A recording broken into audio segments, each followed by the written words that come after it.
Good afternoon, ladies and gentlemen. Welcome to our commission meeting. We're going to get going. To start with, I'll have everybody introduce themselves. I'm Paul Davis, chair of the commission, and apparently one of the first doctors, if not the first doctor, to register as a physician on the Maryland Medical Cannabis website. So there's at least one of us.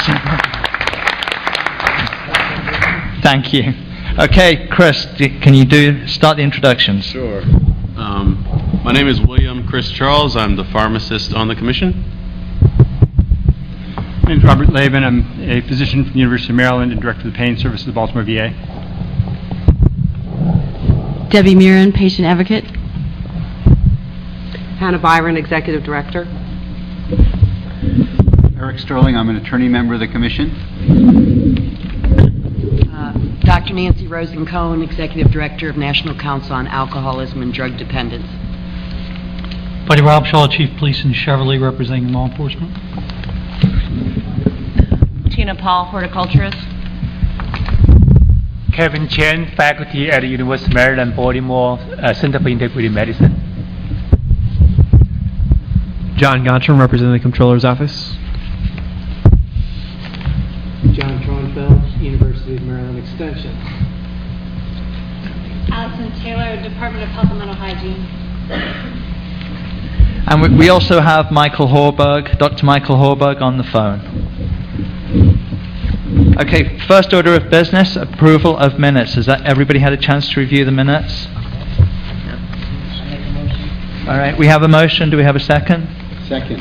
Okay, any further discussion? Those in favor?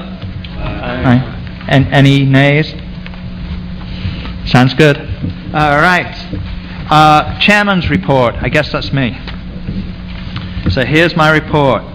As you know, since our last meeting, the regulations were officially promulgated on September 14. Each of the commissioners has a copy for their files. They've worked very hard on producing these regulations and consequently deserve a final hard copy of what has taken us many, many months of dedicated hard work to produce. Thanks to the commissioners and staff who have been very busy since our July meeting, working with our partners at RESI to develop the applications and scoring rubrics. We're pleased to have the applications posted on September 28th. The deadline for applications is November 6th. Staff has been working diligently over the past 3 weeks on answering many of the questions that were submitted to the dedicated email address. The period to submit questions ended on Friday, but nonetheless, keep an eye on the medical cannabis website because you never know what's going to show up. Hannah will give us a further update on the applications and other issues and activities of the Commission. So, following my report, I'll turn it over to Hannah for her executive report.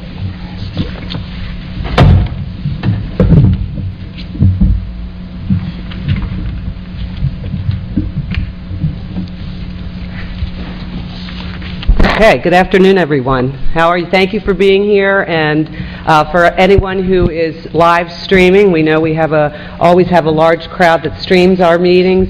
I know this is also sometimes a tricky place to come for a meeting, so thank you for making the journey. As you know, we're constantly looking for a good meeting place that includes having enough seats for folks, but also the ability for streaming, and that is also somewhat close by for most folks. But if you know of another location that you think would work, please let us know. We will look to be moving the commission meetings around the state as the program really gets up and running. Thank you, Mr. Chairman and members of the commission. I just want to give sort of a little bit of an update, but before I do that, I did want to introduce the newest member of our staff, Michael Winefield. Where are you, Michael? Michael, why don't you stand up? Michael is the newest member of our team. He's a veteran DHMH employee with over 30 years of administrative experience in healthcare organizations. Michael's main operational responsibilities include budget, finance, compliance, and procurement. He will be working closely with the finance and the compliance committees.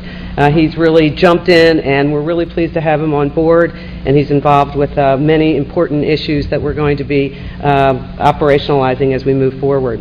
And I know everyone has been busy on our end, but I know everybody's been busy on your end in developing the responses to the applications. We have had a very robust FAQ period, and I hope that we've been able to answer most of the questions that you've been posing. I would encourage you to go back and read the applications, the statute, the regulations, and the FAQs. It's all right there. So I hope that you find it useful, and best of luck to those of you who are applying. I want to particularly thank Mary Jo Mather and Precious Wells and Elizabeth Adams from our staff who've just been doing an excellent job in managing the FAQ process, coming right off the heels of the regulations, into the FAQs, then into the application. So we are a busy little group. But while most of the focus has been on the applications and the application process, we certainly have other priorities that we have to continue to keep moving. As Dr. Davis mentioned, our physician registry is now online and live. It's a soft launch, and we did that with the intent to make certain that everything went smoothly before we really push it out to the public, but we plan to do that to make sure that physicians are aware that the registry is available and that it is required. So we have had some physicians sign up. Please, I encourage you to work with your groups and any physicians that you know, and encourage them to please register. It's very simple, and so we showed that to you in the July meeting, the beta testing, and so far so good. Not even a question on it. Shocking. So, and I said, I think Dr. Davies was the first physician to sign up, so congratulations on that. We will also be collaborating with other partners to ensure we're getting the message out to the physicians about the need to register. We are also going to continue to promote the online educational opportunities for physicians, and we will also continue to make ourselves available for any of the hospital grand rounds or any other presentations that we can make to help get the word out to physicians. We're also working with our communications team. Hillman Communications is working with us on some marketing materials and brochures that we're going to be able to use to have at the physicians' offices for physicians, for patients, and caregivers. And we had a good session last week with Patients Out of Time, and Deb Marin's going to talk about that a little bit in her presentation. But we had a great presentation for doctors and others in the medical profession, and we want to continue to do more of that. And I also wanted to thank the Patients Out of Time and also the Maryland Cannabis Industry Association and the other sponsors for helping to put that on. It was really, really important. So we will, in the meantime, continue to work on the training and development of our compliance unit. So that's the next, after getting the physician registry, the patient registry, the caregiver registries live. In the meantime, we're also working on making sure that our compliance unit is up and running. I mentioned at our last meeting that we're working with the Americans for Safe Access and their program. They have agents that will be training our compliance officers. I've posted, both of those positions are actually posted now. One looking for horticulture background. I want to thank John and Tina for helping me with working on that job description. And we also have one for a healthcare occupational investigator. Just two for right now. We know we're going to have to build that compliance unit. But we want to have the compliance folks trained and ready to go for stage 2. So there's quite a bit of training that will need to take place in the meantime, so we really want to get that moving. We're also spending quite a bit of time looking at the testing lab registration that's needed. We have a number of labs that are showing interest in coming to Maryland, and as you know, for those of you who read the regulations, that this is a registration requirement, so they have to go through their training and with ISO. And so we will have that registration and some guidance up on our website as soon as we can finalize that internally. And we also are finalizing our contract with Investigative Services firm. This is the group, again, I mentioned at our last meeting that we had the bid out. We're going to be working closely with them on the applications as we move forward, working with them to review some of the information we get from the criminal justice information systems, and also looking at the forms that are required on the applications. So we're very busy, and we really appreciate all that you all have been doing to help us as we've gotten to this huge milestone, and look forward to the next meeting when the application process is behind us. But anyway, thank you so much, and I'll turn it back over to the chairman. Thank you. Thank you, Hannah. I've got to thank Hannah and her team. When I registered, it took about 5 minutes. It was very simple. And I actually got an email back from the commission saying, you are now registered. So good job, Hannah.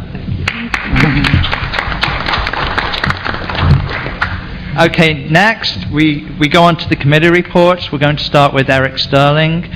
One of the issues that we've been dealing with, not really an issue, one of the things that the Commission has wanted to do is develop operating policies so that all the commissioners and everybody else is aware of how we do business.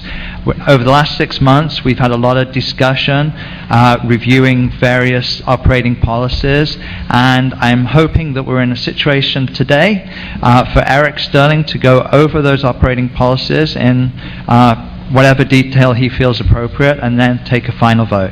So over to Eric Sterling, for Chair of the Policy Committee, for his report.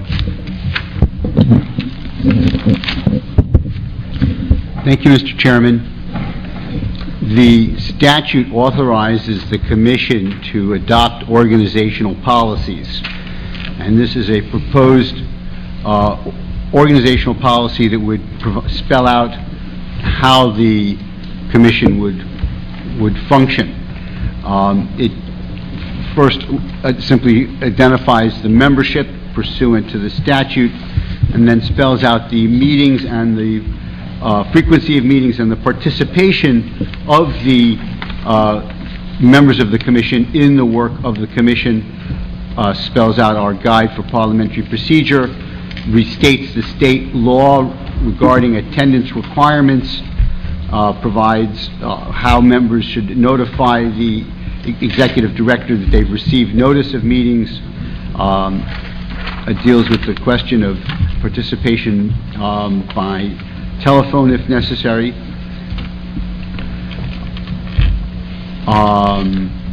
I see a typographical error here that was not in the version I thought I sent. We spell out the standing committees for the Commission. There would be a compliance committee, a education and outreach committee, the executive committee, a finance and budget committee, and a policy committee, and a research committee. And so the charter for each of those committees is spelled out.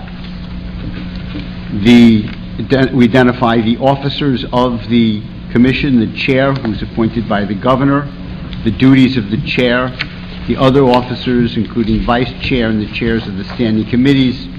The chair may make those appointments. Spells out the executive director's warrant of authority to carry out the work of the Commission. The rule regarding member communication with the public and with prospective licensees, that that's not to be done, and to all those inquiries to be referred to the executive director.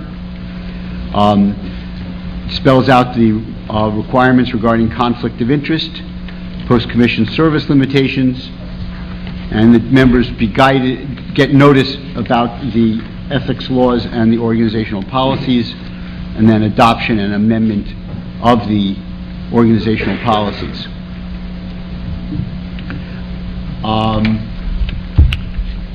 I guess I'm open to any questions that members might have, Mr. Chairman. Any questions from the commissioners? Yes. Chris?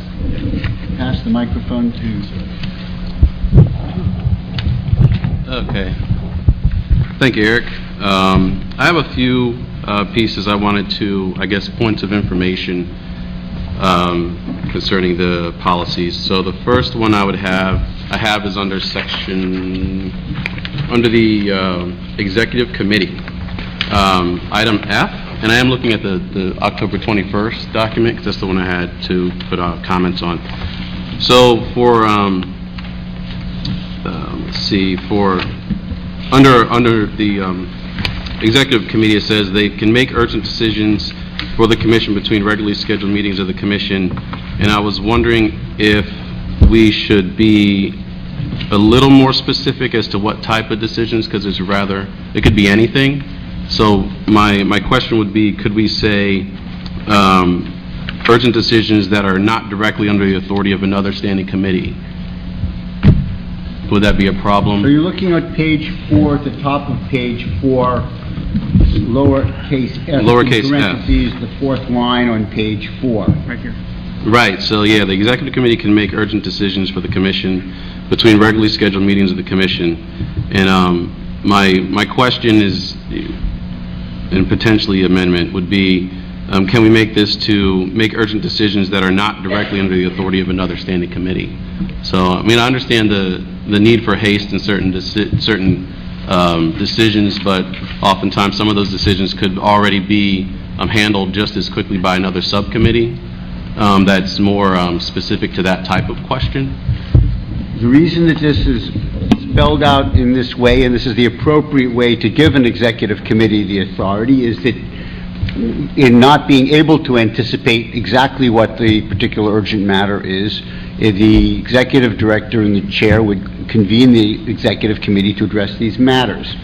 As you'll note, the next item beyond what you're looking at then is to say that all actions by the executive committee shall be reported to the commission at the next meeting and may be reviewed by the commission. This is a standard way in which this kind of thing is done. You don't try to hobble an executive committee from carrying out urgent actions.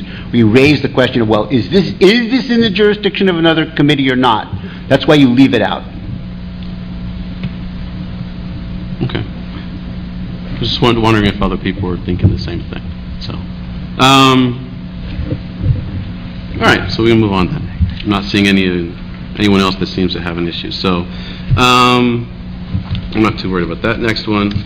The next one would be what section is this? The Research Committee. Is that it?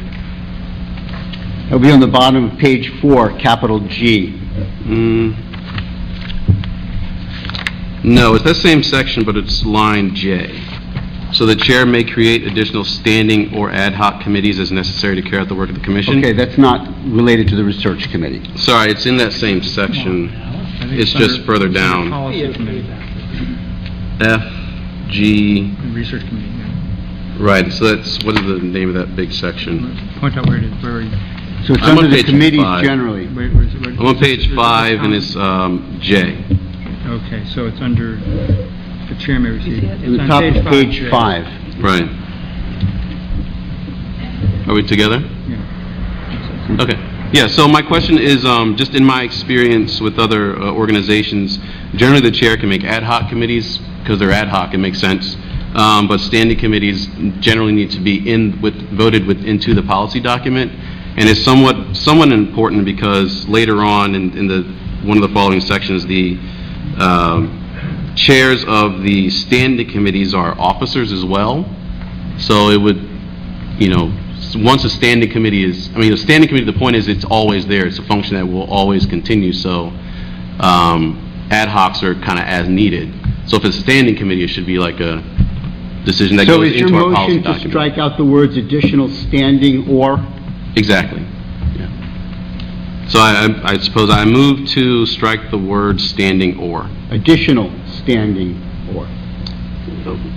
Yeah, I suppose that makes sense because there aren't any ad hocs, so the additional wouldn't make sense by itself if it's just ad hoc. Right. So my amendment would be to strike additional standing or.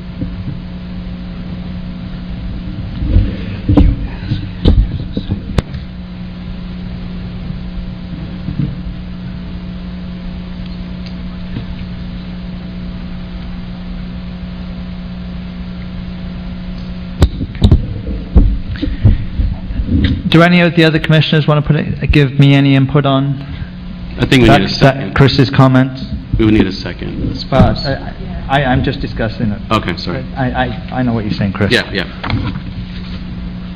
Okay, in lieu of any less formal discussion, do we have a motion to accept the amendment? She just made a motion. Can I ask a question? So you're proposing to strike the language, Additional standing or. It's just that, like I was saying, in my experience, the chair or the president can make ad hoc committees as needed, but standing committees generally do need to be in our policy document. Like we did have a long discussion meeting about what we wanted to put in as standing committees, what we all thought together needed to be as a standing committee, and I think that sort of thought process should go into, in the future, whoever happens to be on the commission, if you want to make a standing committee that's going to be continued on for a particular function that comes up.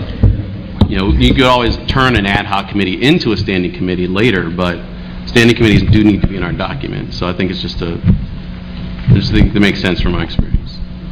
So, but we still don't have a second. So I think we can't. Do we have a second? I'll second. Okay, any further discussion? Let's go for a vote. Those in favour say aye. Aye. And how many, those against say nay. Any abstainers? Okay, that amendment's accepted.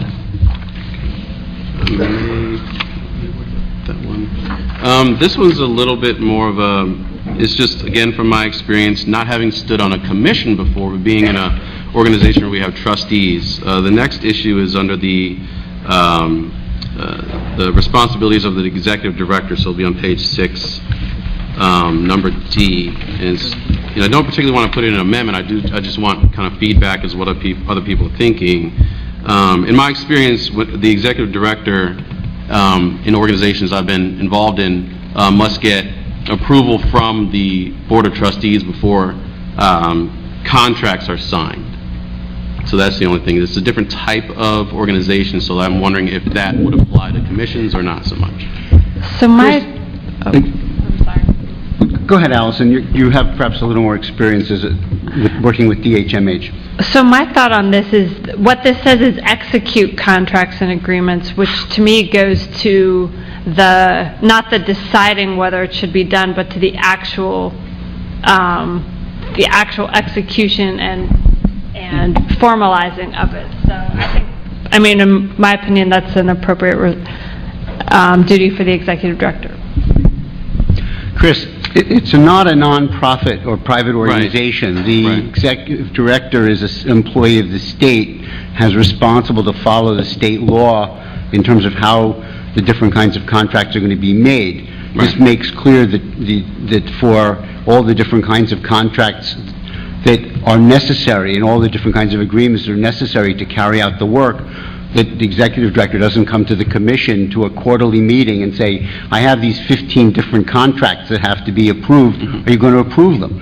We can't do the work if the executive director doesn't have this authority. This is not a nonprofit Right. or dues-paying organization. She's subject to the laws of the state in carrying out these responsibilities. Thank you. And I just have one more, and I'll be off the mic. Same page down on number 909.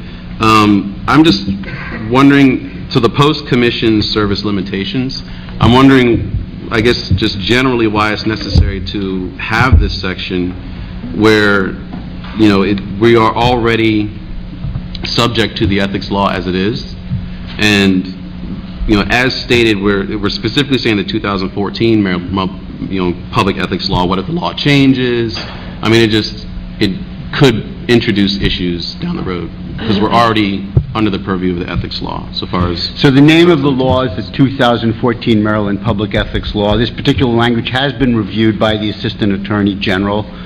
The purpose of including this is to make clear to members of the Commission their various legal restraints and responsibilities. That's why the document, for example, identifies that the chair is appointed by the governor. We all know the chair is appointed by the governor, but that is in this document. This document will, of course, be amended and changed to reflect changes in state law as necessary.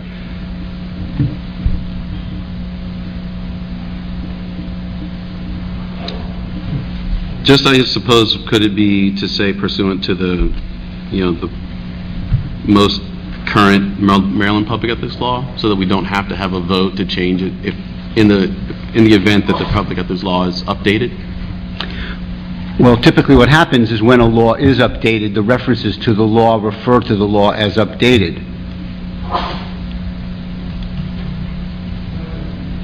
Okay, And that's a legal convention. Yeah, I'm just wondering because it's not actually stated that as such, if that matters. Is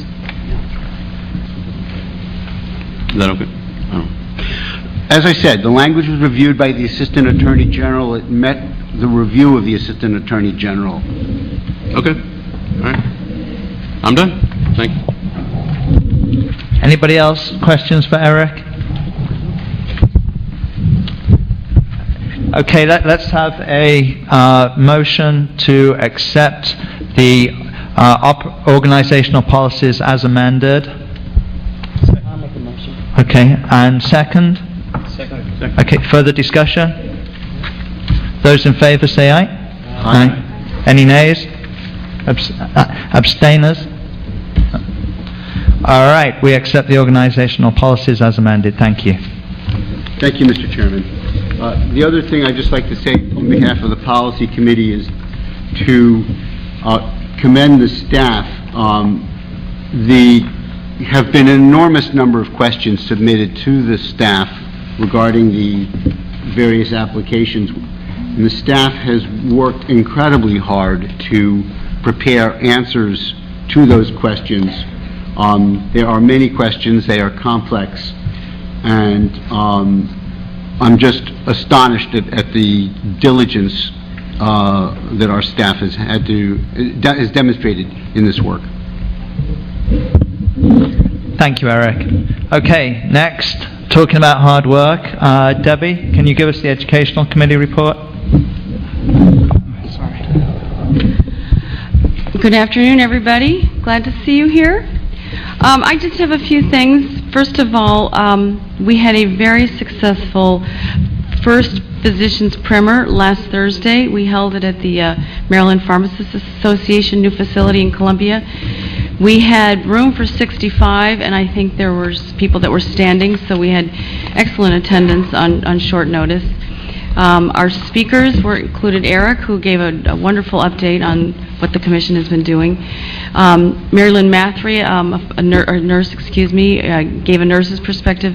And then sort of the remainder of the day, which was the majority of the morning, we had two sessions that Dr. Dustin Sulek from Integrate, a facility that I guess has 3 facilities now in Maine and Massachusetts.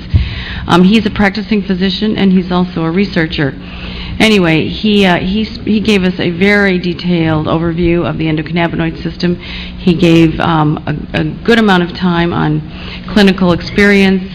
He had some good advice for the physicians in the room about dosing in admin. He talked about a number of various disorders and conditions, and so it was really a broad overview. We had a number of people that came up to us during the break and said that they were very impressed, they were very overwhelmed with the information and the science. One physician even came up to me and said that he was planning a trip to Maine to shadow with Dr. Sulek and escort him through some of his patient visits. So I think it was very well received. I know that there was also a session the second day down in Southern Maryland. I did not attend that, so I can't speak directly to it, but I'm hoping that was successful as well. And Dr. Sulek did stay and give the same lecture. So that was our first of more to come, hopefully many more. We don't have anything planned at the moment, but when we do, you'll see it on the website. As far as grand rounds, Eric and I did one at the University of Maryland a couple weeks ago, and we had a small but mighty audience, but for 4 in the afternoon, I think that we were pretty happy with the people that were there, and more importantly, we had great questions. I think that when you hear the questions that are asked, we know that these people are really listening and really curious, and has actually done some of their own homework, so that was great. We have 3 more upcoming at community hospitals, so that's great news also. So we will be, and that those there's a couple in November, and then there's some next early winter. Moving on to registration, I guess Hannah really covered that, but we are happy to see that the registration link is live now. And then one upcoming event that I did want to mention, and I will be posting this on the website, but the International Cannabinoid Research Society, now this is a group of heavy scientists. This is mostly the people that are involved in preclinical work, pharmacology, but they are holding their national meeting in Rockville November 13th through 15th. So if anybody's interested in some hard science, that would be the session to attend. And I think that's about it for me. Thank you. Thanks, Debbie. Well, I'm really excited to introduce our guest speaker. One of the things that I think as a commission we've identified that we really want to try and do at these commission meetings is really take the opportunity to educate not only the commissioners but our audience about many, many facets of the medical cannabis industry. And to that end, David Kasrat, MD, is our first speaker. He is a palliative care physician and health services researcher whose work focuses on improving systems of care for people with serious and life-threatening illnesses. He is a tenured professor of medicine at the University of Pennsylvania Perelman School of Medicine, a faculty member of Penn's Department of Medical Ethics and Health Policy, and Director of Hospice and Palliative Care for the University of Pennsylvania. Dr. Kasrat is the author of more than 100 journal articles, including JAMA and the New England Journal of Medicine. He is a recipient of the Presidential Early Career Award for Scientists and Engineers, the highest honor given by the U.S. government to researchers in the early stages of their careers. Dr. Kasrat is also the author of 3 non-fictional books, the most recent of which was called Stoned, A Doctor's Case for Medical Marijuana. So we're excited to welcome Dr. Kasrat. Please, Dr. Kasrat, over to you.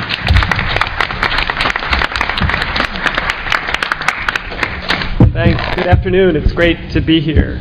Can folks hear me okay? Yes. If you can't, please let me know, and I'll adjust my volume accordingly. Want me to use this instead? Better? Not better. Better. Excellent. Awesome. Thanks. So thanks very much. It's an honor to be here. Many of us in the state of Pennsylvania, a little bit north of here, have watched with interest and enthusiasm as legislation has made its way through the Maryland legislature, looking to this state for advice and guidance, because looking to other states, particularly states to the west of us, really has not been particularly inspiring, but we've gotten a lot of inspiration and a lot of ideas from what has been accomplished here.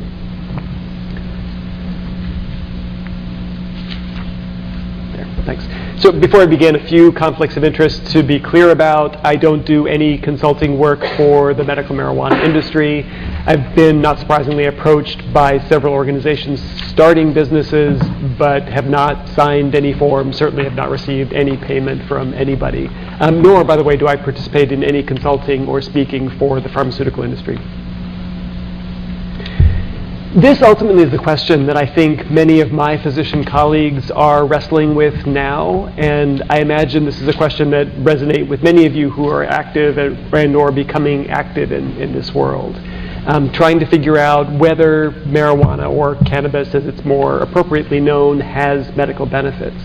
And I suspect to many people in the audience, certainly to members of the commission, I'm preaching to the choir, but what I'll try to do in the next 35 or 40 minutes is play up some of the questions that I hear from some of my colleagues, and frankly from some of my patients, because those are the questions that we're going to have to deal with. We're going to have to be proactive in anticipating objections. We'll have to anticipate and meet if we want to make sure that medical cannabis is used, and used effectively and safely. So I'll be talking from a script, in a sense, of a book that was published over the summer, and it's a book that I wrote for a patient who I took care of. Judith was a retired English professor when she came to me. This is about 2 years ago now. I'm the director of hospice and palliative care for the Penn Health System, So patients are referred to me sometimes when they have very difficult to manage pain or other symptoms. And Judith was in her 70s, a retired English professor, had recently been diagnosed with pancreatic cancer, had bad nausea and pain. Her pain seemed to have a neuropathic component, meaning it was due to nerve damage, tumor compressing nerves, pain which can be very distressing, also very, very difficult to treat. And so Judith was referred to me for advice. And in the course of that conversation, Judith asked me whether I thought medical marijuana might be useful for her. And what I told her, the answer I gave her, was the answer that I learned in medical school, that medical marijuana was not then, and still is not legal in the state of Pennsylvania where I practice. It's addictive, this is what I told her, and there are no medical benefits that we know of. Again, this is what I told her.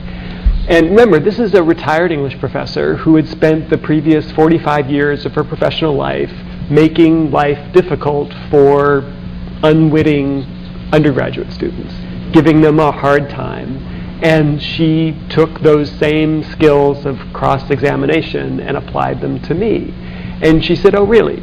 So no medical benefits?" And I said, that's right, ma'am, no medical benefits. And she reached into her bag and pulled out a couple of reprints of randomized control trials that had been done using either smoked or vaporized cannabis for neuropathic pain, one of which I'll show you toward the end of the talk. And in that moment, I had to admit that this retired English professor knew more about the medical benefits of cannabis than I, as a palliative care researcher, did. So I promised Judith that I would look at those studies, I would go online, look for other studies, I would ask colleagues, I'd ask some other patients, I'd ask researchers whether there might be any benefit for the sorts of symptoms that she had. And I did. And as I did, I realized that if I didn't know that there were potential medical benefits of medical cannabis, then probably a lot of other physicians, other medical colleagues, legislators, policymakers probably didn't know either.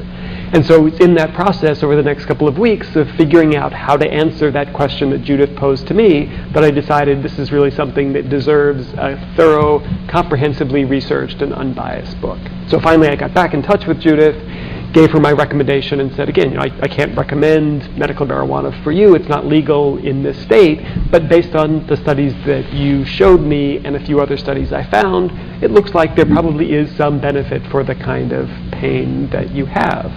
And she said to me, in essence, well, yeah, it's worked for me very well. I've been using it for the last 3 months. I just didn't want to tell you that because I wasn't sure how you'd react. Which is another lesson that I'm careful to pass on to my physician colleagues, that our patients, whether it's legal in a state or not, are using medical cannabis, whether they're using medically or not. So it behooves us as professionals to make sure we ask, to make sure we educate, and to make sure we counsel, and to make sure that we're as educated as our patients are. So in the next 30 minutes or so, I'll walk you through 3 things that surprised me, or 4 depending on how you count them, as I started delving into this, as Judith nudged me to start thinking critically and examining my own preconceptions and misconceptions. One is there's a science of how medical marijuana works. A second is that it has medical benefits. And, honestly, when I started this journey on my own, I thought that medical marijuana didn't really treat pain or nausea or other symptoms. It might make it so you don't care that you have those symptoms, but it never really occurred to me that it was effective in treating those symptoms on a receptor level. And so that was a surprise to me. And also that medical marijuana and recreational marijuana do have risks, although frankly not the risks that I expected, certainly. So there's a science of how medical marijuana works, and this is probably reviewed to some people in the audience, maybe many people in the audience, but I think it's worth going over, and I will go over it here, because these are surprises that I had. I mean, I'm a generally pretty open-minded palliative care physician. I've made a career out of convincing my other physician colleagues, some very, very aggressive oncologists, cardiologists, that at some point in a patient's trajectory, it's appropriate to talk about goals. It's essential to talk about goals, and trying to convince my colleagues that they can't cure every patient all the time. So I'm used to making these sorts of arguments that are unpopular in the medical establishment, particularly at a place like the University of Pennsylvania where I practice, where the motto that you see on billboards all around town is, "Your life is worth 10 medicine." Imagine being the hospice doctor in a place where that's on the billboards. So this is an argument that I'm used to making.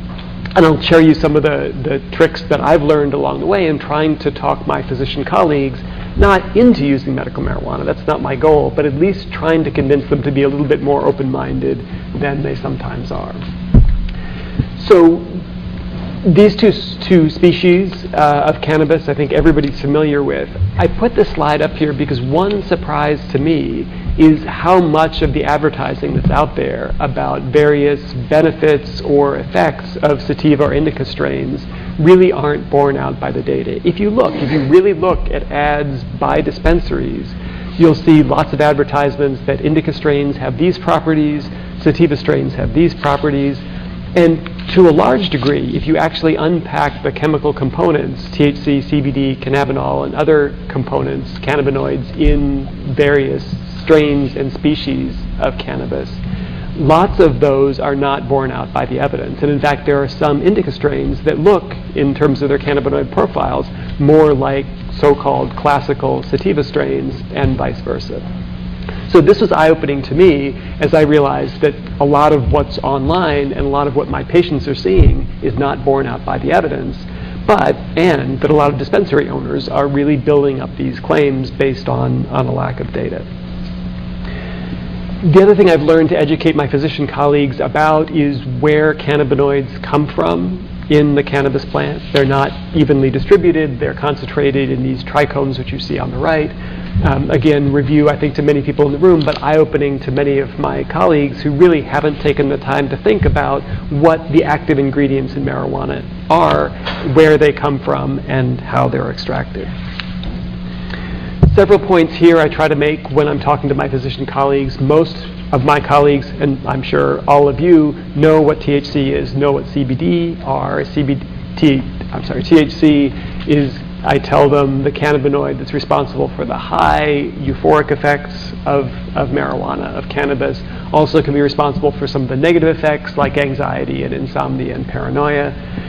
Cannabidiol or CBD doesn't have any of those effects. Again, very surprising to many of them. I've had many of my colleagues bemoan the fact that parents are giving CBD-infused oil to kids with pediatric epilepsy and getting those kids high, not realizing that CBD doesn't have those psychoactive effects.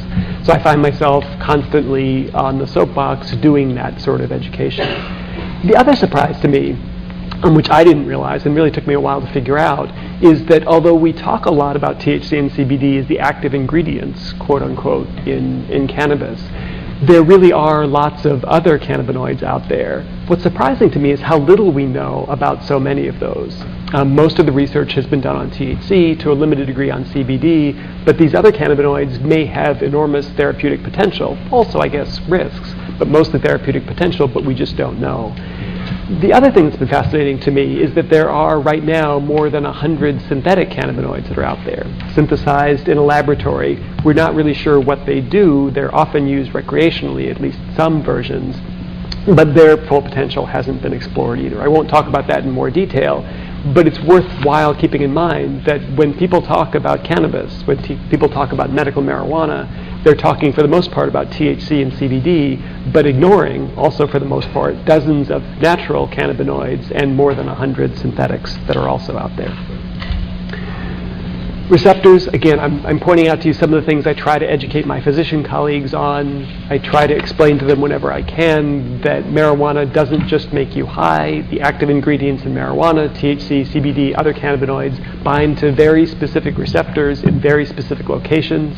CB1 and CB2 receptors in the brain, almost everywhere in the brain. Several large-scale studies in animals and post-mortem studies in people have found those CB1 and CB2 receptors pretty much evenly distributed throughout the brain, except in the brainstem. And this is also a point I try to make for my physician colleagues. No cannabinoid receptors, as near as we can tell, in the brainstem means it's really not possible to fatally overdose on marijuana, unlike it is, say, for benzodiazepines like Xanax or Ativan, opioids like morphine, or barbiturates like phenobarbital. all of those cause fatal overdoses by suppressing respiration, and that happens through binding at the brainstem level.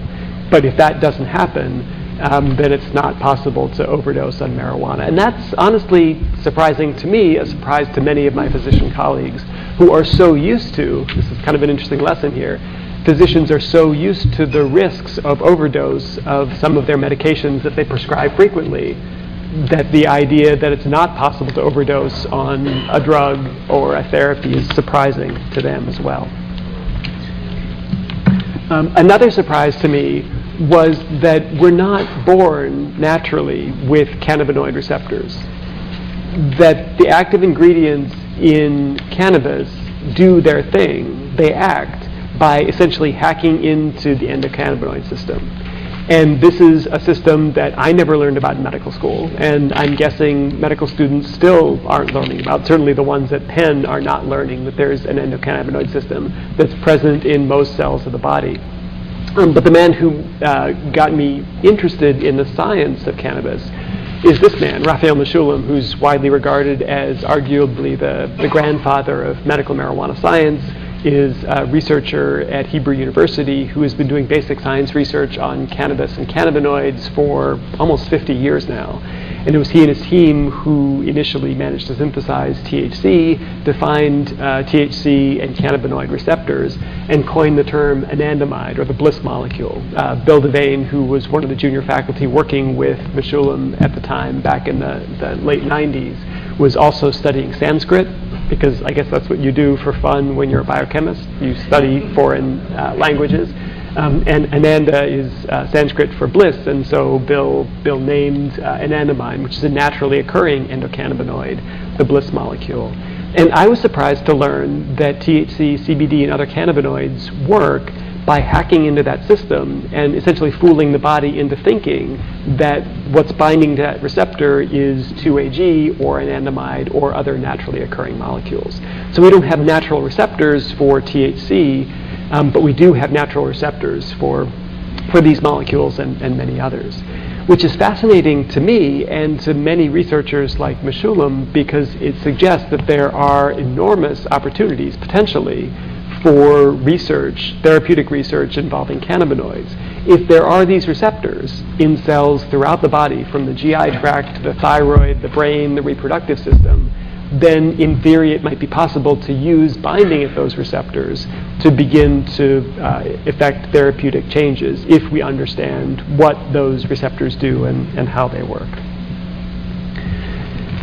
So another aspect of the surprises that I came across in doing this research, being led by many people in the field who have done this research in the past, is that there's a science of getting cannabis into people. And my understanding is in the Maryland state law, edibles are not included, but they are included elsewhere. And I wanted to include them here because this is certainly something that patients use and ask about. I was surprised also by the degree to which concentrations of THC, CBD, active cannabinoids in various preparations vary from relatively small amounts in flowers to potentially much larger amounts in other formulations like hash or shatter, which for the most part, to my knowledge, are not being used therapeutically, often are not legal for therapeutic use in most states, but are legal for recreational use in some. And I've certainly talked to patients who have used these for self-treatment therapeutic reasons. The other thing I try to emphasize to my physician colleagues, again, not relevant in Maryland because of the absence of availability, of legal availability of edibles, but for those physicians who are counseling patients where edibles are used, being able to translate bioavailability from smoked or vaporized versions to edible versions and understanding that they're quite different. That smoked or vaporized forms of cannabis result in 40 or sometimes 50% of the THC or CBD in that flower actually getting into the bloodstream, as compared with much, much lower amounts, sometimes as low as 5 or 10% in the situation of edibles, partly because some of those molecules are lost in the GI tract, and some of those molecules are lost through a so-called first-pass metabolism as they go through the liver. So helping my physician colleagues to understand that how people are using medical cannabis will determine what dose they're actually getting. Again, whether it's legal or not, these are things that I believe my physician colleagues should understand at least as well as our patients do, and should be able to counsel patients on how to use and how to use appropriately. One thing I've seen in a lot of conversations I've had with a lot of patients and physicians and researchers is a lot of people I've discovered like the control of smoking or vaporizing. And this is a graph from a study that Donald Abrams, who's an oncologist and a complementary and alternative medicine and cannabis researcher at UCSF, did, in which under controlled circumstances he had research subjects inhale doses of cannabis using prescribed amounts with known concentrations of cannabis in those flowers. And even if you're at the back and you can't see the figures on the bottom of the slide, what you see in that curve is a fairly steep increase in blood, actually in serum levels of THC concentration. And those little arrows correspond to puffs. And along the x-axis is time in minutes, going from 0 to 20 minutes, with a peak about 10 minutes. So as you can see, over this course of about 10 minutes, these research subjects were able to increase their serum THC levels very, very quickly, almost increasing by one more notch with every inhalation, which means that they were able, and they said this afterwards, they were able to titrate their results to manage the pain. This is a pain study that they were using to manage their pain. And they were able to take a puff and another puff and 2 puffs and 3 puffs to get to the point at which they began to feel relief. And actually you can see the point at which, right at the middle, there are several arrows clustered together, several puffs clustered together, but the serum levels stay pretty much constant, because that's the point at which people continue to take inhalations, but they're much smaller, much shallower inhalations, because they've begun to realize they've gotten the effects that they wanted to. Contrast that with people who use edibles, and I've certainly in my travels, and it doesn't take much to look for these stories online, have found stories of people who have taken a square of chocolate, say to increase their appetite or control nausea, didn't feel any effects after 10 minutes, so took another square, waited 5 minutes, didn't feel any effects, took another square after 10 minutes. After 20 minutes and no effect, they got frustrated, ate the rest of the chocolate bar and then half of the second one. And then at 40 minutes, they began to feel effects. The good news is, again, you can't fatally overdose on medical marijuana, but for those people who ate 2 chocolate bars when a dose was 1/10 of a chocolate bar, they probably set themselves up for a very, very interesting next couple of hours. One other form of cannabis that's been used medically is gradually coming to the fore now, but it's been around for a long, long time. William O'Shaughnessy was a surgeon, physician who was posted to Calcutta in the mid-19th century and was certainly aware of some of the calming, sedating effects of THC in particular and CBD, and thought that those compounds, although he didn't know what they were, he just knew about marijuana as a recreational drug, thought that they might be useful in some neurologic conditions, like rabies, like tetanus, and potentially epilepsy. But was struggling with how to make sure that his patients, and sometimes animals, which he used as test subjects, would get carefully calibrated amounts of active ingredients of marijuana. And so he came up with the idea of using a tincture, which was not new. Obviously, laudanum was a tincture of opium, which has been used for centuries. But he came up with the idea of making a tincture of cannabis.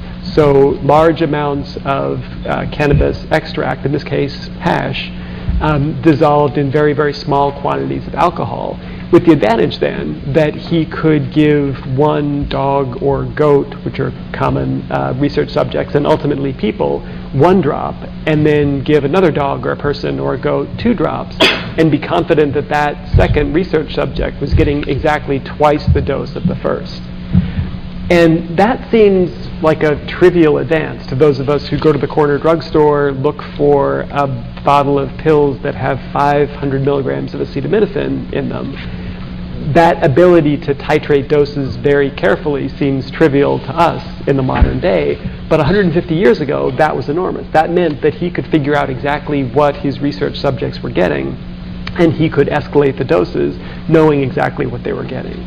This is also interesting to me because there's a company called GW Pharmaceuticals that's based in the UK that's currently making a product called Sativex, although it goes by other names, which is naturally derived THC and CBD in very small quantities of alcohol that are given as a spray in the oral mucosa or under the tongue, essentially a tincture.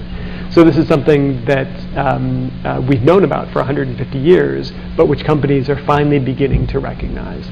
One advantage, just technically, of a tincture is not only the dosing, which O'Shaughnessy identified, but because of an odd anomaly in the way the blood flow to the GI tract is designed, if you take cannabis extract in the form of edibles and you eat them, those molecules then pass through the GI tract through the liver, and the liver takes its first pass metabolism tax, and you wind up getting less of a dose.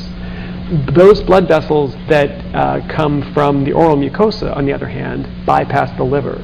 So anything that's administered in that spray eliminates that first pass metabolism effect, and you wind up getting a higher dose, and it's a more efficient way of administering the same amount of medication. So again, something that we think of as physicians in administering other drugs like morphine or lorazepam for sedation, certainly in a hospice setting, but which my physician colleagues don't realize also applies to medical cannabis. So again, edibles not on the agenda for Maryland. It's worth noting, though, lots and lots of edibles are out there.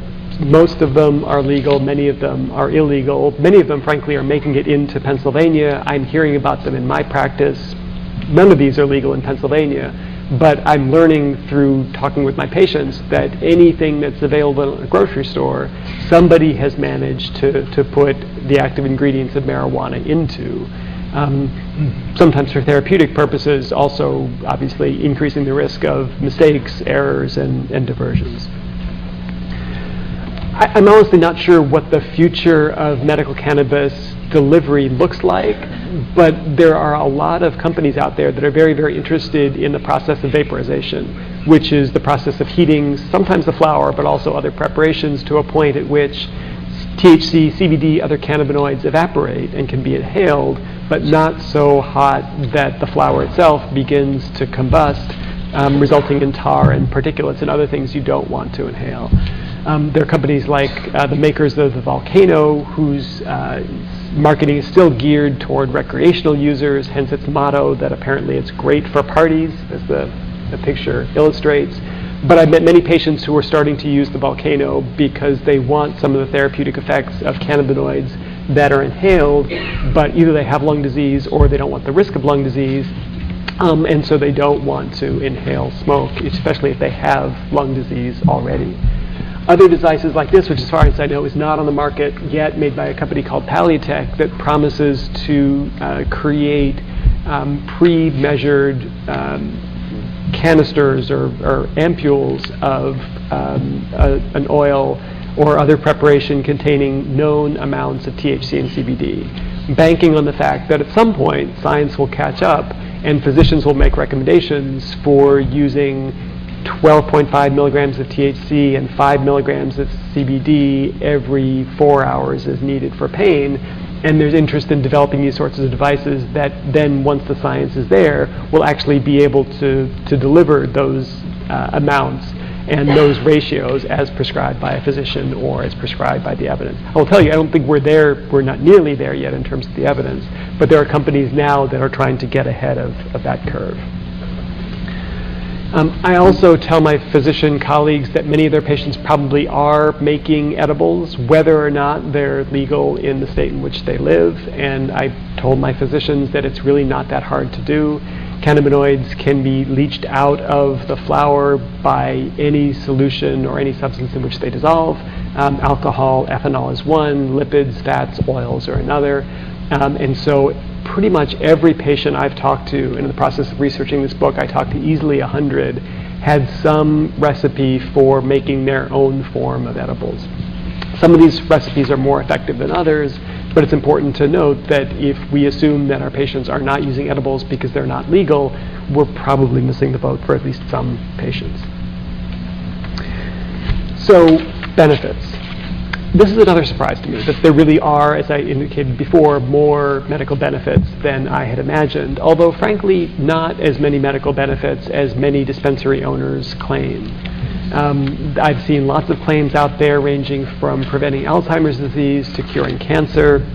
One woman I talked to in researching the book bought those claims that CBD oil cures cancer, and there is some laboratory evidence that cannabinoids might be effective someday, but she gave up on chemotherapy, gave up on radiation therapy, put all of her hopes in highly concentrated CBD oil, and she just died in May. And she was 46 years old, a little bit younger than me, with a highly treated form of lymphoma, with a cure rate of somewhere like 90 or 95% if she had gone through chemotherapy and radiation therapy.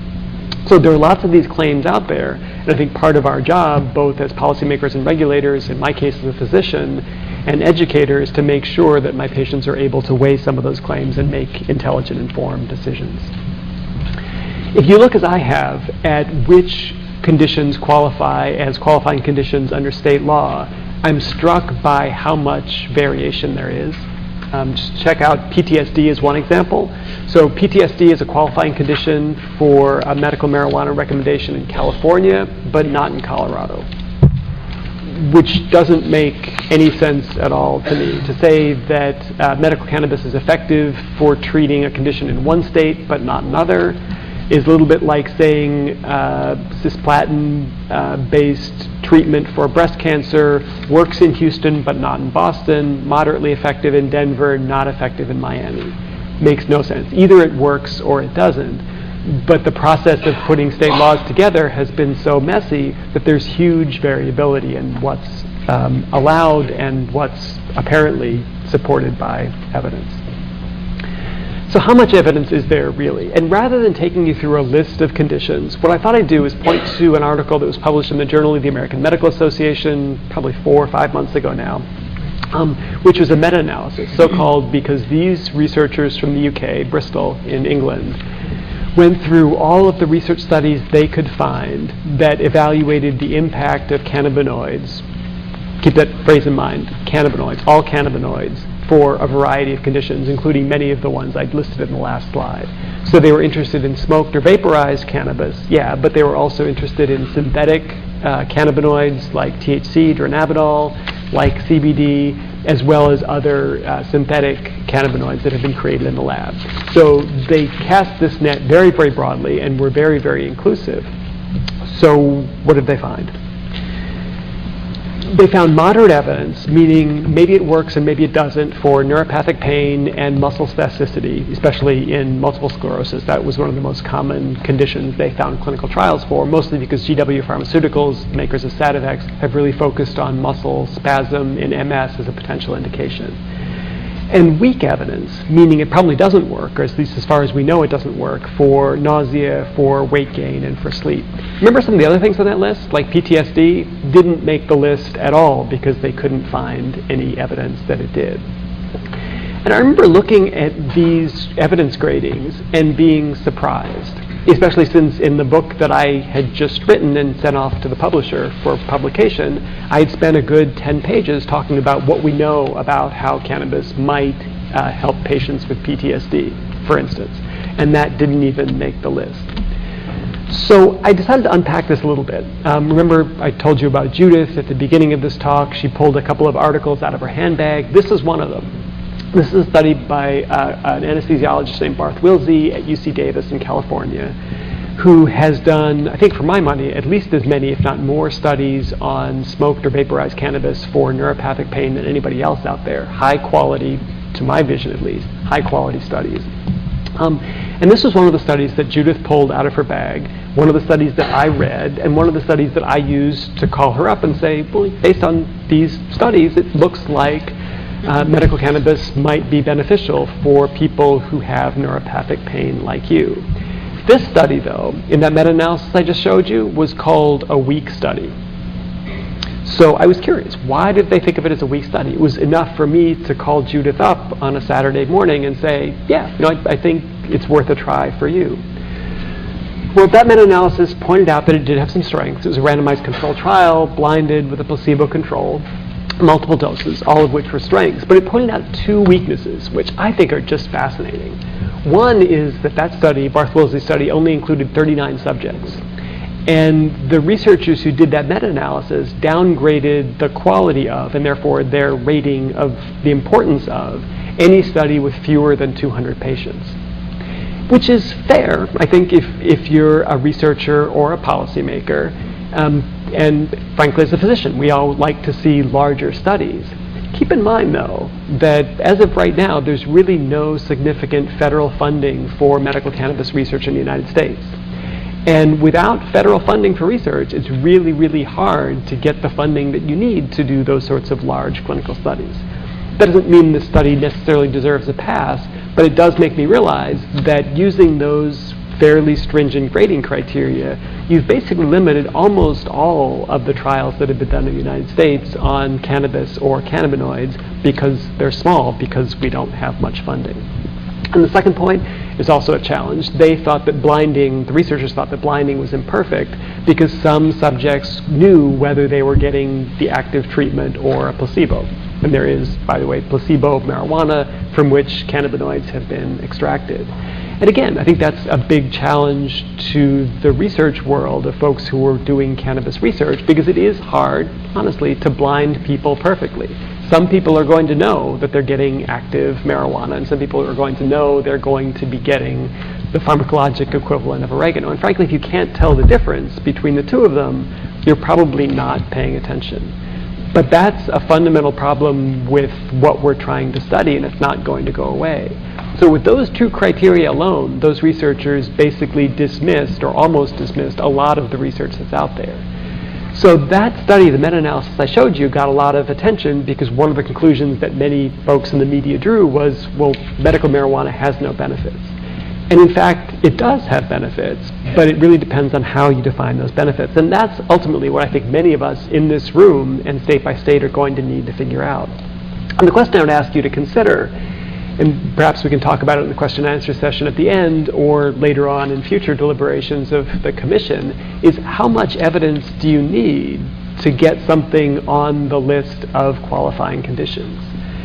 And how much evidence you need, I think, depends on where you're sitting. If you're a patient, if you're a physician, honestly, I've made recommendations, as I did for Judith, based on a couple of well-done, if small, randomized controlled trials, particularly for patients who weren't getting relief from other strategies, other methods, other drugs. If there's at least one good randomized controlled trial evidence, I might not tell that patient, yes, this will definitely work for you, but I never say that anyway. What I might say is, there's enough evidence for you to give it a try as long as you understand what the risks and benefits are. On the other hand, for researchers and policymakers who are held to a much higher standard, who want to make sure that nothing gets used inappropriately, nothing gets used without a lot of data to support it, they're going to draw that standard of evidence much, much higher. They're going to ask for multiple large-scale studies before they let anything become a qualifying condition. So who's right?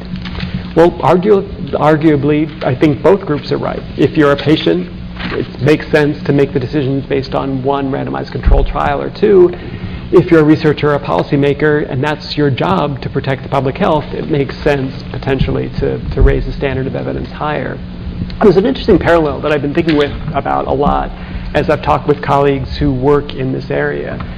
Think back to the 80s when AZT first became available for the treatment of AIDS. Some of you are nodding, you're old enough to have been around for those difficult days. Something similar, I think, was unfolding way back then. On one hand, you had researchers and policymakers saying, well, we can't start giving AZT to the public. We just have animal studies and a few small-scale human trials. Fair enough. Except you had other people who were living with AIDS themselves, who were watching friends, family members, lovers die all around them, who said, in effect, well, what do you mean you don't have evidence? You have animal studies and you have some small-scale human trials. It's time to start getting drugs into people. So who was right? well, the policymakers were right, and the patients and the AIDS activists were right. And I think part of the challenge that we've been struggling with drug approvals, frankly, for the last 30 years, is figuring out where to draw the line. I think we need to do that again with medical cannabis. The other thing that struck me along the way is that, as many people point out, I think the uses of medical cannabis in a lot of ways have outstripped the evidence to support their use. There are a lot of people who are using medical cannabis for indications for which there isn't a whole lot of randomized controlled trial evidence. And some of my physician colleagues point to that gap between use and evidence as an indication that people don't know what they're doing, that consumers, patients are just stupid. And I frankly don't think that's the case. Many of my patients, as Judith was, frankly, are smarter than I am and better educated than I am. But it struck me that one of the reasons why, if use of medical marijuana is outstripping the evidence, it's partly because of desperation, it's partly because of dissatisfaction with existing legally prescribed medications, but it's also, I think, dissatisfaction with the healthcare system and the way the healthcare system is designed. I wrote an op-ed that was published in the New York Times a month or two ago, in which I argued that the medical marijuana industry has really learned how to take care of patients in a way that a lot of healthcare systems haven't. This is a picture of a dispensary that I went to in San Francisco, where you're met as you walk in the door with a cool towel. A nurse sits down with you, asks you questions about how you've been doing. You're passed to a dispensary staff member who reviews those questions with you, makes sure you know everything there is to know and what you need to know about making choices about various marijuana administration methods. We'll make recommendations on strains based on your symptoms, not entirely based on evidence, frankly, but we'll take the time to listen, we'll take the time to educate, and then we'll also take the time to educate you about various administration modes like vaporizers versus smoking, risks and potential benefits. And there's a yoga studio out in back and a nutrition counselor next door, and books available on medical cannabis that you can rely on. Imagine that. And then think about the last time you went to a physician's office, right? You probably sat for a half an hour in a crowded waiting room, got checked in by a nurse's aide who was trying to do 3 things at once, including answer the phone, spent 5 minutes with a physician, and if you were lucky, left with a prescription for something that you probably didn't need, but your physician wanted to do something for you. Honestly, if you're young, if you're healthy, that's fine. But if you have multiple chronic conditions, you really want somebody to listen to you. You want somebody to talk with. You want somebody who can educate you. You want somebody who can provide that kind of support. And frankly, our current healthcare system, with some exceptions, doesn't do that really well. But the medical cannabis industry has managed to figure that out, including pet therapy. I visited a clinic outside of San Diego where there was a large, very, very friendly German Shepherd named Sasha the Wonder Dog, who would greet all of the medical cannabis patients. Imagine the last time you went to a clinic and had a dog just hanging out in the waiting room making people feel better.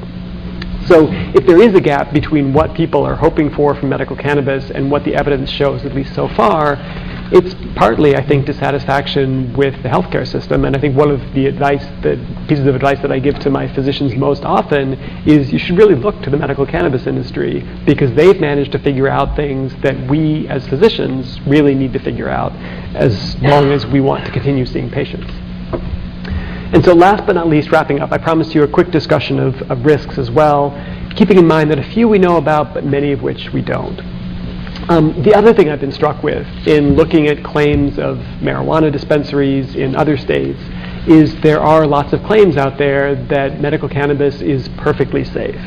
And this is probably one of my favorite quotes of the book because it's so hilarious. Marijuana doesn't have any risks. The flower, not like morphine. This dispensary owner clearly had forgotten that morphine is an opioid. Opioids are derived from poppies, and poppies, the last time I checked, are also flowers, right? But these claims are out there. It's natural, it's organic, it's perfectly safe. So known risks, driving, the evidence I think is pretty clear to me that cannabis impairs driving is as much as alcohol does, albeit in different ways. I took care of a patient who was using medical marijuana illegally. One of my patients in Pennsylvania told me in the course of one consultation that he would often smoke part of a joint and then drive his son to middle school. And I tried to convince him that that really wasn't a good idea. The only way I could convince him was going to a deserted middle school parking lot on a Sunday afternoon outside of Philadelphia. I set up this obstacle course of bananas, because that's all I could find to use as traffic cones. Had him, and I tell the story in the book, had him drive through this obstacle course, and about 45 minutes and 10 squashed bananas later, I managed to convince him that driving while under the influence was a bad idea. And we came up with a plan that he would not use within 6 hours of driving. But that has convinced me, as well as lots and lots of data from driving simulators, that this is something to be concerned about.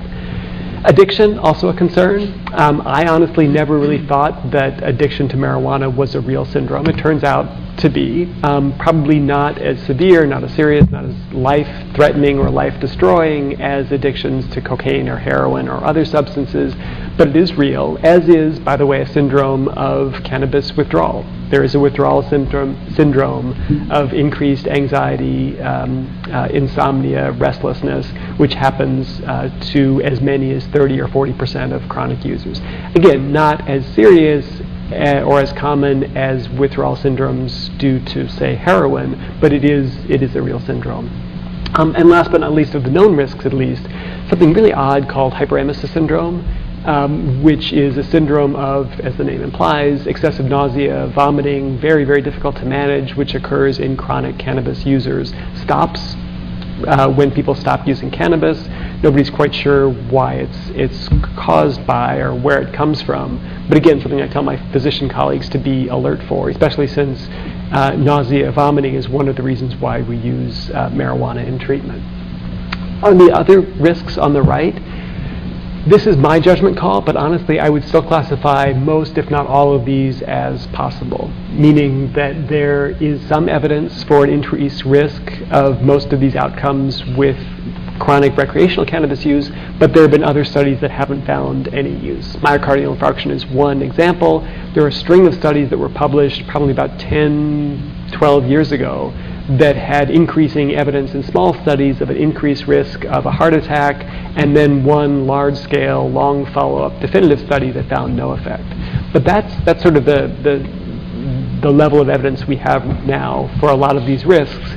Conflicting studies, case reports that are concerning that turn out not to pan out eventually.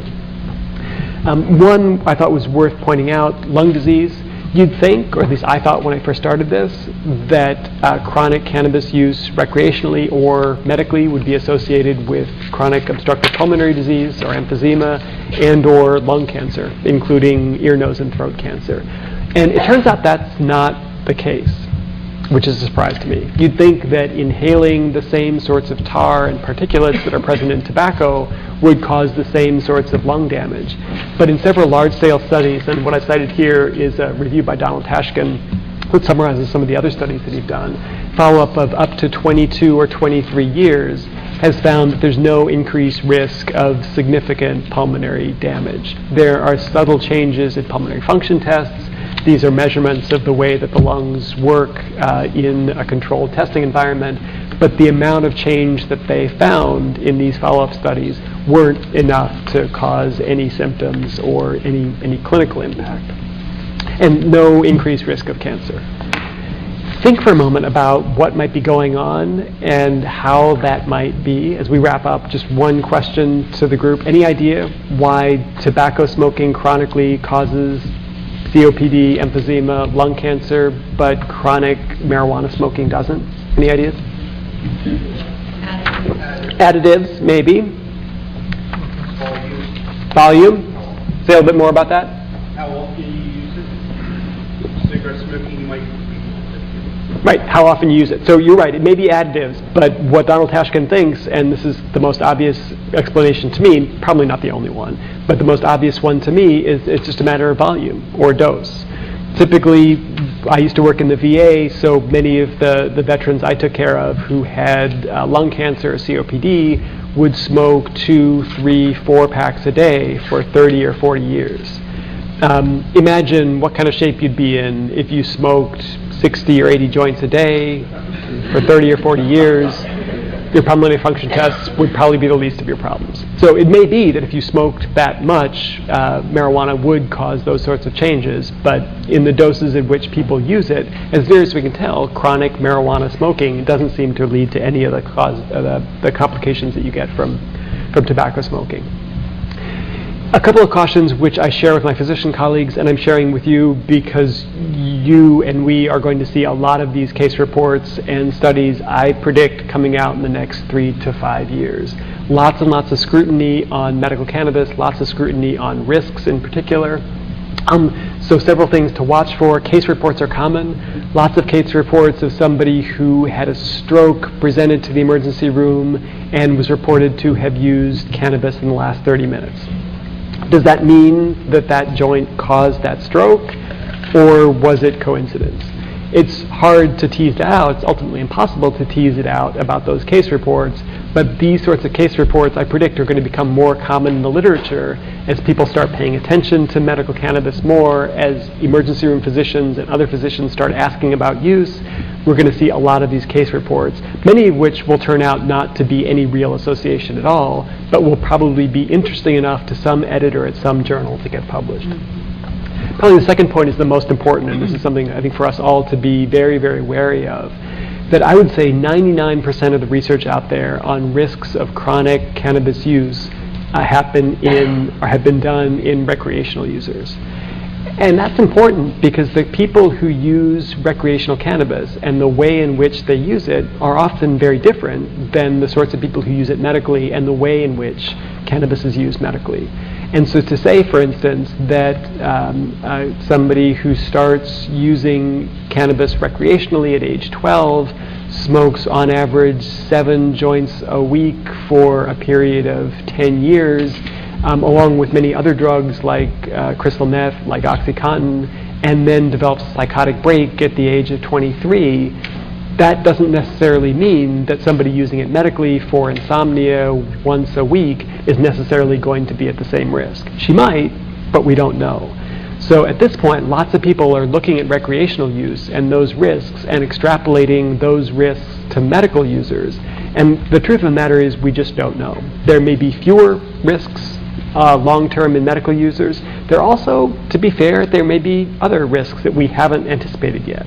You start dumping cannabis into other mixes of complex medications. There may be drug-drug interactions that we haven't begun to see yet. So I don't mean to paint a perfect picture out there. But the fact of the matter is, if you rely on the literature of recreational users and assume that medical users will have exactly those same risks, then we're probably missing the boat. My guess is that the real risks to medical users are probably much, much, much lower, including the risk of addiction. But I can't say that with certainty, and I don't know. But we do need to keep track of those risks so we have some sense of where we are going forward.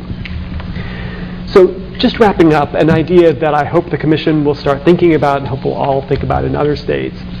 I've said many times during the last 35 or 40 minutes that we need more research. The truth of the matter, though, is that it's going to take a long time for that research to get done. If we want to do several high-quality randomized controlled trials for every indication for which medical cannabis is being used now, conservatively, we're talking 8 or 10 years of really active research before we'll have enough data to make good decisions. And obviously, our patients can't wait that long.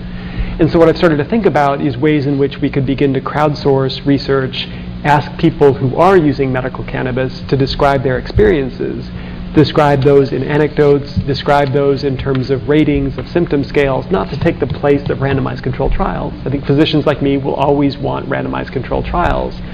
On the other hand, if you have patients who can share their stories and their ratings of effectiveness with other patients, at least for the next couple of years, patients will be able to get advice and assistance from other patients, and also those ratings can drive research, right? And if you have 5,000 people all saying that medical cannabis is effective in the treatment of tremor due to Parkinson's disease, that doesn't mean that those 5,000 people are right necessarily. But if I were a Parkinson's disease researcher and I was looking for a clinical trial to do, and I knew that there were 5,000 people out there who said it was really helping them, I would probably start thinking very seriously about doing that clinical trial. So again, not to replace research, but to begin to guide research and to give patients, families, and physicians and other healthcare providers some advice about what to do until those clinical trials come online. So some students and I created this website, which we're in the process of trying to get up and running. And I'm not advocating this website in particular, but this concept, I think, is something that I would love to see states begin to embrace. Maybe state-specific sites that allow patients who are registered users to describe their own experience, both so the state can learn, physicians can learn, research enterprises can learn, and so patients can learn from each other. So again, I'm not advocating marijuanaresults.org as the solution, but as a method of crowdsourcing. I hope this is something that other states, other institutions will copy and hopefully try to do better than what we have. So, 3 surprises I've tried to go through in the last 35 or 40 minutes. There's the science of how marijuana works. There really are medical benefits, far more than I had imagined, and there are risks, although not the risks that I had anticipated. So the question I began with, medication or weed, honestly, for myself, I've started to think of medical cannabis as being analogous to an herbal medication, meaning it has different constituent parts from dose to dose. So far, we haven't managed to standardize cannabinoids in a way that tells a patient exactly what he or she is getting from dose to dose, and knowing exactly what's in an individual flower or other preparation and how each of those molecules work. But I don't think that's necessarily a criticism. There are plenty of herbal preparations out there, like St. John's wort for depression, that have good randomized controlled trials to support them, that are widely used by patients and widely recommended by physicians. So at least until we get to the point at which we understand more about what cannabinoids do, how they interact, I think recommending as a physician marijuana, medical cannabis, as an herbal preparation is not just acceptable, but is probably, for many indications, a really good idea. And at some point, I think we'll understand exactly what ratios are most effective for particular indications, and that will make it more analogous to drug or drug combinations. I don't think we're there yet, but I think probably within the next 5 years we will be. So thanks to many of the people who helped with this research as I wrote this book, including Sasha the Wonder Dog, the German Shepherd from outside of San Diego. And I think most importantly, thanks to all of you, the Commission, obviously, and to all of you. As I said, as I began this, there have been states, as I'm sure you are all aware, that have embraced medical marijuana, and many of those states really have not done it well, including California, which was arguably the first. We don't expect the first effort at legislation ever to be a perfect success, and I don't think California's was, and California now is revising their laws to learn from those mistakes. But I think increasingly those states that have not come online yet are looking to states like Maryland, who have had the chance to review the successes and the failures of other states, and really is a chance to get it right. So we're relying on you, I think all of you, to think very carefully about how this law is crafted, how to make it work, not only for the state of Maryland, but because many states, my own, Pennsylvania among them, are looking to Maryland, are looking to Maryland's experience, and if it goes well in Maryland, I think will provide added impetus to roll it out to other states. So thank you for all of your work, particularly the Commission, and we're all rooting for you.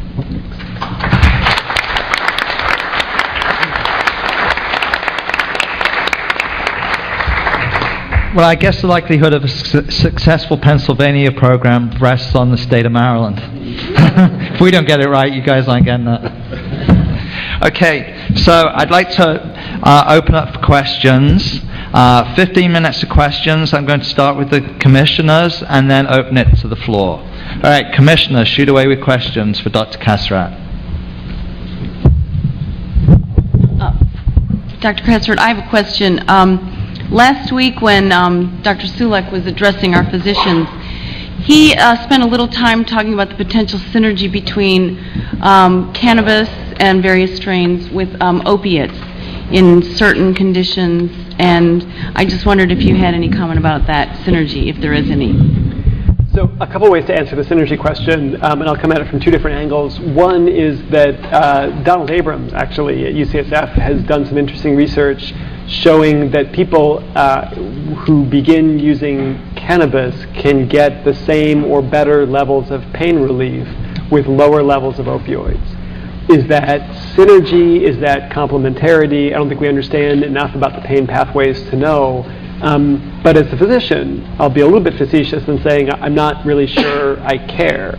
You know, if patients can use cannabis, as have many of the patients I talked to in researching Stone, and can reduce their dose of opioids, including some patients I talked to who got off of opioids entirely, I think we should look at that as potentially very, very valuable. So that's one answer. The other answer is there's some interesting data that suggests that after states legalize medical cannabis, their rates of fatal opioid overdoses go down, which indicates that either medical users or recreational users or potentially both might be moving away from opioids to cannabis, which is not to say that there are no risks at all associated with cannabis. It's not like you're exchanging something with risks for something without. On the other hand, if legalization of medical cannabis can prevent at least some fatal opioid overdoses, many of kids in their teens, that's also an element of synergy that we should think about. So I think the short answer is we don't really know how this works, either at a molecular level or a psychological level as people are switching back and forth, but the data do point, I think, to benefits of a switch from opioids as a class of drugs to cannabinoids. Other questions from the commissioners? All right. Sorry. I have a quick question. Pardon my back as I talk into the microphone. As a physician who prescribes opioids reluctantly on many occasions, one of the concerns is how the bioavailability and how rapidly it's absorbed. It gets into the brain depending on the way in which it's introduced and the actual formula of the opioid itself. Yet with cannabis, we talk about this rapid bioavailability by smoking it. And is there some concern? I mean, how do we distinguish between the euphoric effects versus the analgesic effects that we're looking at when it's prescribed this way? Yeah. So I can try to answer the question, but please tell me if I've misunderstood. I don't think, and this is just my impression, there may be researchers who would disagree with this, but I personally don't think we've been able to get nearly as far as I think many researchers would like in distinguishing euphoric effects from pain management effects of either, frankly, opioids or, in this case, cannabinoids. That doesn't mean that those distinctions don't exist, but in general, if you look at randomized controlled trials of cannabinoids, people's sensation of euphoria as well as their sensation of feeling a little bit confused or out of control track pretty well, it seems to me, with pain relief. In fact, use Bartholozzi as another example. He's done several of those studies, as have others, that have found that euphoria and pain relief track pretty tightly. Having said that, though, there are some people who are very interested in the potential pain management benefits of CBD, which, remember, again, doesn't have any psychoactive effects of euphoria. And so there are a couple of clinical trials going on now that use very, very low doses of THC in smoked cannabis down to 1 or 1.5%, which are pretty much negligible, and rather high concentrations of CBD of 10 or 12 or 15%. And I think if those studies show significant relief, that'll be, I think, good evidence for many of us that cannabinoids do have analgesic effects that are, if not totally distinct from their euphoric effects, that at least way out of proportion for those effects. Does that help? Well, I guess just as a follow-up, we sort of the state of the art of treating chronic pain is with long-acting opioids in order to maintain a certain level of analgesia where the patient can still function. And obviously those long-acting substance doesn't exist in the marijuana world yet. But would you say something like a sublingual dosing, chronic sublingual dosing would be preferable? Is there any evidence of that as opposed to something that's vaporized or inhaled where it's more rapidly absorbed? Yeah, I see what you mean. So as far as I know, there isn't any evidence. I mean, I would love to see, we've talked a little bit about routes of administration. I would love to see randomized controlled trials of vaporized versus edibles or vaporized versus tincture. And to my knowledge, with 1 or 2 very small exceptions, those studies haven't been done. Having said that, though, just anecdotally, and believe me, as a physician researcher, I'm as aware as anybody about the limits of anecdotes. Most people who I've met who have used medical cannabis for pain have used either the smoking or the vaporizing route. I can't think of anybody offhand who's gotten relief from edibles or tinctures. That doesn't mean they can't. But I have met many people who use... That's an N of how large? How large is your N? My N is about 100 patients I've talked to, of whom probably 20 or 25 had pain. So that would be a rather small N. But in the absence of randomized... They have to use the medication on a consistent basis if you're going to get the same type of relief, and obviously you're going to notice it more if it's a rapid uptake. You know, short-acting opioid, people notice the same way I'm sure that cannabis they would notice more rapidly. They would notice the relief if they had a more rapid uptake. So it's hard to make that. It is. What I was going to say was that one story that's really struck with me is a woman who was a very successful business owner in Los Angeles, owned a chain of 12 boutique clothing stores, was injured in a workplace accident, was in the hospital for about 3 months. He emerged with really, really bad neuropathic pain due to several vertebral fractures. And what provided her with relief is using concentrated cannabinoid preparations in a vape pen, which she would dose herself with 30 or 35 times a day, which made me very, very skeptical, although as I asked her how this influenced her thinking and her cognition, she pointed out that her business was doing well and she had opened 2 new stores in the last 3 months. And I think what she had, I'm being a little bit facetious, but I'm also being very serious, I think what she had managed to do was use those pens to dose herself so frequently she actually wasn't getting those peaks and troughs. It was kind of like a PCA pump in a way with very limited demand doses. But you're right, I mean, as far as I know, those technologies don't exist right now, but I think she had managed to hack her way into that. So she managed to get that relief without those peaks that made her feel goofy. Again, in terms of N, that was an N of 1, but at this point, sometimes that's all we have. Chris? Yes, just one question. Thank you for the presentation. It was a really good synopsis. I really appreciate that. One of the concerns that has been brought to my attention recently, just talking with pharmacist friends that I know, is fetal risk. So basically, fetal and child risk. So basically, use of cannabis, medically or otherwise, in pregnant or breastfeeding women. Would you consider that a known risk or possible risk with what you know is out there? That's a great question. I can't comment on breastfeeding because I don't know enough there. If you look at rates of fetal delayed development or miscarriage rates, there have been, and I cite these in the book because I didn't cite a whole lot of epidemiologic studies, but I cited these because it was so confusing. There have been a couple of studies that have found increases in fetal demise, low birth weights, and miscarriages, but several other equally well-designed, adequately powered studies that haven't found those effects. So I think the best thing I could say right now is we don't really know. If I had to, I've not had to do this in my practice, but if I had to counsel a pregnant woman about using medical cannabis, I would probably advise her to be very, very cautious. Not using scare tactics, not because I necessarily believe the data that are out there, but given the stakes are so high, given the conflicting data, that would be the conservative approach. But I think the most important thing is what I said before, is that there are studies on both sides of that. I don't know if that helps. Thank you. Any other questions from the commissioners? Okay, I'll open it up to the floor. So I'll pick who is going to ask the question. Hopefully they will ask the question loud enough that I don't have to repeat it. But if they don't, I'll repeat it. So who's first? All right, the guy with the blue shirt with his hands up.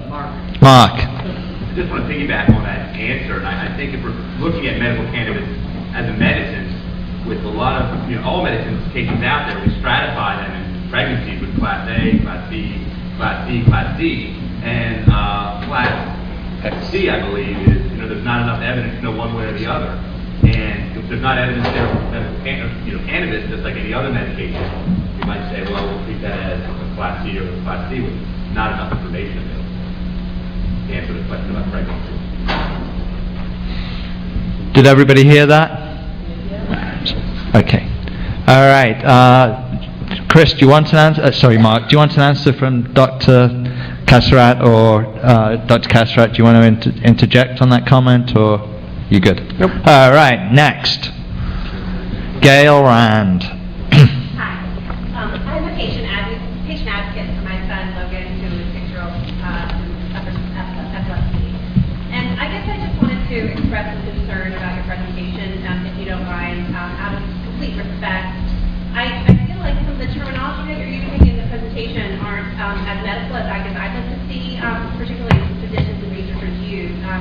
Using the term stone, weed, marijuana isn't the scientific term. The term is cannabis, and I'm just hoping that in future presentations when you're talking to other physicians that we use the scientific term. Additionally, I guess I was just wondering if you could clarify a little bit more about the benefits. Your presentation spoke about the risks and had at least one, maybe two slides on that, and I was wondering if you could clarify a little bit more about the benefits of medical cannabis and also include that in your future presentations. So the question was, could I comment on the benefits of medical cannabis? How much time do we have? And include it in your future presentations. Right. I think both of those are fair comments. I think the language issue is, to be honest, partly driven by the publisher. This was not an academic press. This was Penguin Random House. And they wanted terminology. They wanted titles that would jump off the page. So I think that's part of it. And honestly, I'm not sure what the best strategy is, but I can tell you very explicitly my strategy in talking with my physician colleagues, and that is to begin with language that they're familiar with: marijuana, weed, pot. I admit, usually first thing in the talk, that I used to think the entire idea of medical marijuana was a joke. And then we segue into a discussion of the endocannabinoid system. I tell them how anandamide was discovered and synthesized. We talk about genetic polymorphisms in anandamide and cannabinoid receptors. So I start out using language that they're expecting. I start out using language that you'd expect for sort of a jokey, humorous talk about something that they think is a joke, and then switch the script about 15 minutes in. So that's kind of the background. And I'm not sure that's the most effective way to go. Maybe the way to go is science from the front, but I think that's all something that every one of us in this room is going to have to figure out. And we'll have lots of opportunities. And I would encourage all of us, as we start developing those messages, to try a couple of different things, compare notes and figure out what works for different audiences. In terms of benefits, to be honest, as I said earlier in the talk, I spent 2 chapters and 100 pages in the book talking about those benefits. We could start that now, and probably by 11 o'clock tonight, we could get through that. I think the challenge is, how do you summarize evidence for multiple conditions ranging from pediatric epilepsy to PTSD, anxiety, insomnia, multiple kinds of pain, in a reasonable amount of time in a 45-minute talk, and that's a challenge. The reason I cited that article is because that's what got a lot of national media attention. So that's what the media is thinking, and frankly, a lot of physicians know what they know about medical cannabis based on what they read in the New York Times. And so what the New York Times and other news outlets reported was, well, gosh, medical marijuana really doesn't work. So that's why I started with that article. Having said that, though, I think there is evidence for a lot of other conditions, and hopefully there will be evidence. There are a couple of trials going on now, obviously for you, maybe not for everybody in the room, of concentrated CBD preparations for pediatric epilepsy, including one run by Orrin Davidsky at NYU. So I'm hoping that we'll have more evidence there as well. So that's partly an explanation for why I didn't feel like I could cover the waterfront and do it well, which maybe is also advice for all of us. I think one thing that I've learned in hearing other presentations about medical marijuana is there are some people who do try to cover the waterfront, and they try to do one slide about the evidence for treatment of nausea, anxiety, and PTSD, and a lot of my physician colleagues walk away from those talks thinking, well, that's not much evidence. He cited one study. There was no pathophysiology, no epidemiologic studies, no discussions of the advantages or weaknesses of these randomized controlled trials, and they emerged totally unconvinced. So again, it's sort of a question for us as a group. What's the best way to communicate some of these benefits? Is it focusing on one symptom and elaborating those trials in depth? Is it a more shallow approach? I don't know, but it's something we're all going to have to figure out. But thanks for that. Thank you. Next. That was Ken Musashi from Aya Earth, and we're a Maryland nonprofit that helps educate physicians and legislators and patients about medical cannabis. Over the weekend, I was on a panel in South Carolina, the Speech Society in South Carolina, with doctors educating the audience about medical cannabis. And I'd like to, one of the doctors held up their book as an example of good work to get educated on. On that panel, I had given the standard brief to one big scientist. The lead doctor had needed comedy. I can't resist it, it seems like. Some of the discussion on that panel had to do with the FDA, how medications are approved, things get on-label, off-label approval. And to me, it seems like cannabis is headed for utilitarian approval. The 22 states have legislation to enable it, 1 million patients. I was wondering what you consider utilitarian. I'm not even sure, I maybe be thinking about a different term. Could somebody define that for me? Utilitarian approval? Well, the FDA model is you get randomized controlled trials, you get on-label safety and effectiveness, and then they go off-label. Utilitarian, you get legislation to say it's simple. And I don't know if you have the answer, but I do want to explain that I'm a little sick right now, and I actually have a few Okay, so I'm not sure I'm going to do a good job of answering it, but I did a briefing at the invitation of Representative Earl Blumenauer from Oregon in Washington about a month and a half ago, where the discussion really was about the barriers that the current scheduling scheme constitute for research. And in the room there were several congressmen, 2 senators, and a whole flock of aides. And in general, the thinking was that the way to get some traction on rescheduling or the FDA's position on medical cannabis is not to try to convince them that there are significant benefits or negligible risks, but to convince them, and to some degree to convince the executive office, that the current scheduling scheme, having marijuana as a Schedule I substance, limits research. Because it was the opinion of several representatives and senators in the room that no matter how conservative you were, most people in both houses on both sides of the aisle would agree that there's a need for more research.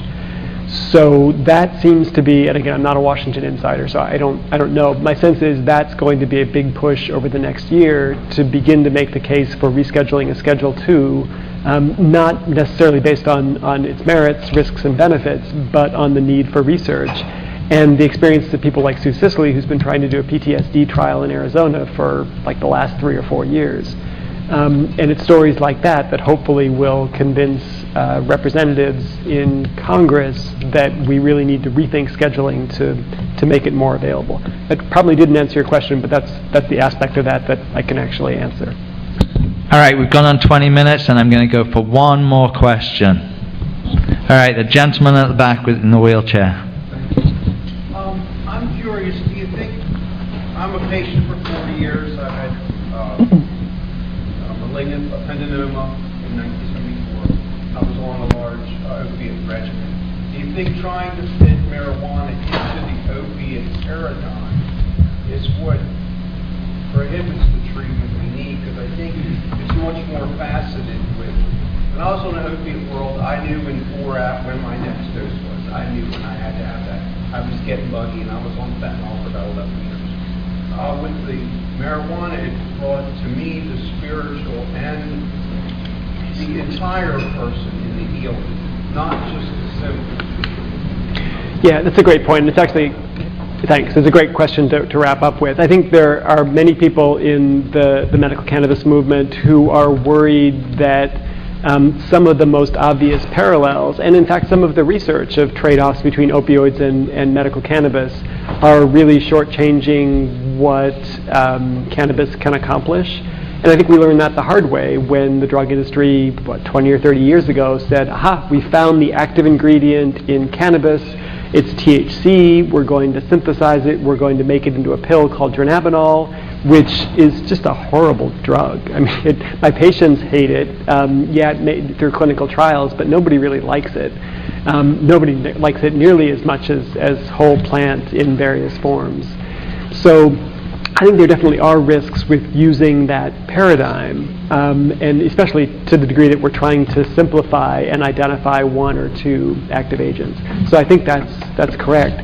Just as a researcher, I don't really know how to go down this road, but I would love to understand more about what some of those more multifaceted benefits are. I found for myself, I eliminated Cymbalta, I eliminated, something helped me go potty. You know, I could get everything in the cannabis, using it by applying those principles to opiates, but not. And it's not an increasing thing. I got the thought at a certain level.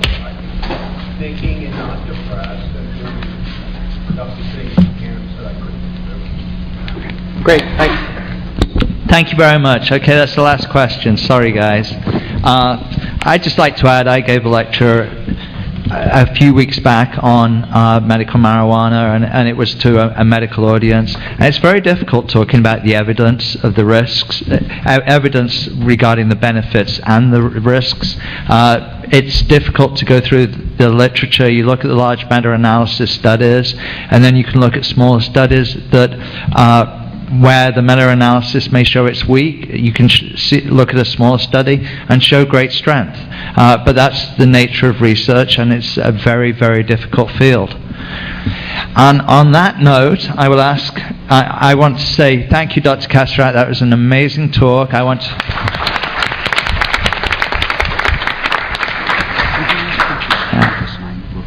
I want to add that Dr. Castrat came down here on his own time and at his own expense. This wasn't paid for by the Commission, so we are extremely grateful for his kindness.